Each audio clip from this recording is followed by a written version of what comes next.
Okay, writers, let's get your notebooks set up for today. So today is Tuesday, November 10th, 2020. Our target for today is I can weave imagery and symbolism into my writing to bring out the deeper meaning. We're talking about the meaning that's at the heart of this story. We've done a little bit of work with imagery, especially when we talked about 2D and 3D scenes, bringing in some sensory details as well. But today we're going to focus a little bit deeper on symbolism. So we have a 3-step process for this. Our first thing is to reflect on what the story is really about, the deeper meaning or the lesson that's at the heart of the story. What do you want your reader to take away as a lesson or a message when they're done reading? Sometimes it's about friendship, about being brave, about facing your fears, but what is that deeper meaning or the lesson at the heart? Then we're going to revise. When you revise for symbolism, you are going to look for objects, physical things, could be like a phone, a favorite toy, something that's special to your character, the setting, the environment, so time period, and place, and then actions, could be big or small actions, something that's going to reflect the deeper meaning of the story to develop as symbols or images. So one way to do that is to describe these in detail. If there's a setting that's going to be really important to the story, maybe your story is about someone who's performing on a stage and they're getting over stage fright, the detail of that setting is going to matter to the deeper meaning of the story.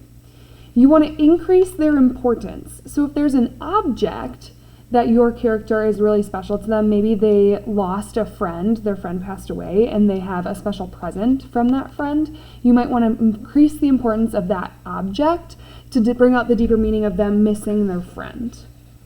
You want to also repeat them throughout the story to make them really pop. If that's an action that your character is doing, maybe your character is really shy and they always look down and pick at their fingernails when they're nervous or when they're feeling shy. You want to repeat that throughout the story multiple times to make that pop and really bring out that purpose and meaning. The last part then is to reread what you revised. We always go back and reread to make sure that the revisions you made clarify, meaning make things more clear and even stronger, rather than distract from the deeper meaning. Okay, so let's look at a practice example together. We're going to weave some symbolism into this story from Jane. Okay, so in Jane's story, we are looking for objects, settings, or actions that we could develop to reflect the meaning of the story. The deeper meaning is that Jane is trying to figure out what kind of person she is and who she fits in with. It's really about her choices in life. That's the bigger meaning we're looking for. This is the scene. As I walked down the hallway, I listened for other kids' voices. I knew some of my friends must have been somewhere, but I also really wanted to find the popular kids like Liz and Maeve. I know, that's so funny, I heard from a doorway on the left. I was pretty sure it was Maeve's voice. I walked a few more steps, not sure if I should go in the room or not. I have never laughed so hard in my whole life, said Liz, her voice sounding so happy. I turned to the doorway and saw them in a room that must have been Liz's bedroom. As I'm rereading this story, I think what I want to develop to reflect the meaning is maybe the setting. So she's trying to figure out where she fits in with. And she's deciding between her friends that she already knew and finding these popular kids, Liz and Maeve. So I'm going to focus in on the setting while she's looking for them. As I revise what I've put in yellow, I want you to think about how that setting could be contributing to a deeper meaning. I headed down the empty hallway. It was much longer than my hallway at home and sort of stuffy. My hallway at home was covered with family pictures and filled with light. This one was plain, nothing hanging on the walls. And since someone had turned out the lights, it was a bit dark.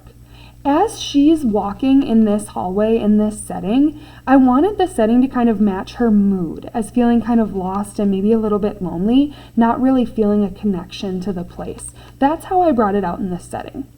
As I walked down the hallway, I listened for other kids' voices. I knew some of my friends must have been somewhere, but I also really wanted to find the popular girls like Liz and Maeve. I know, that's so funny, I heard from a doorway on the left. I was pretty sure it was Maeve's voice. I walked a few more steps, not sure if I should go in the room or not.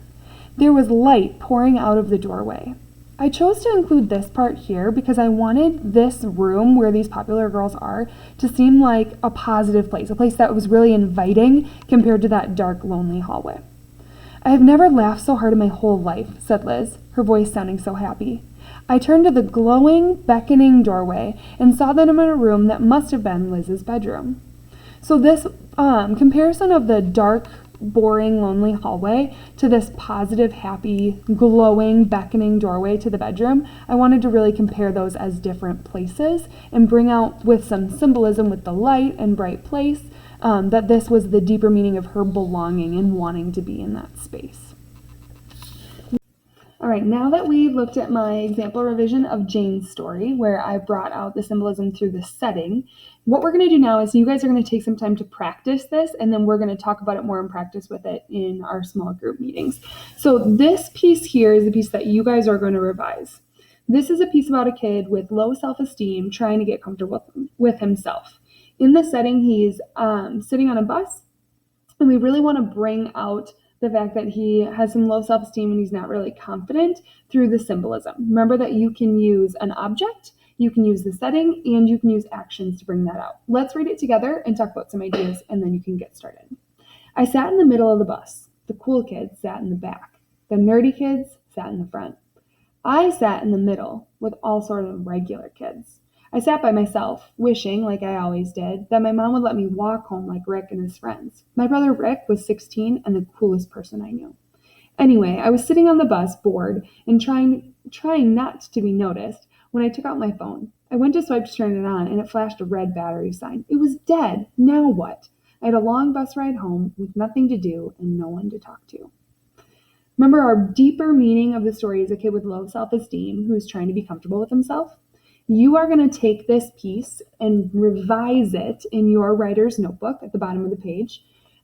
So it brings out that deeper meaning by the use of symbolism and some imagery.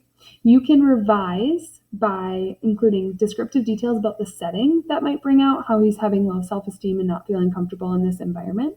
You could pick an object to focus in on that might bring out that deeper meaning, or you could pick some big or small actions the character might do to bring out that deeper meaning of how he is not comfortable with himself. Check the small group meeting times for when we'll be meeting to share our ideas and build on each other's ideas a little bit more.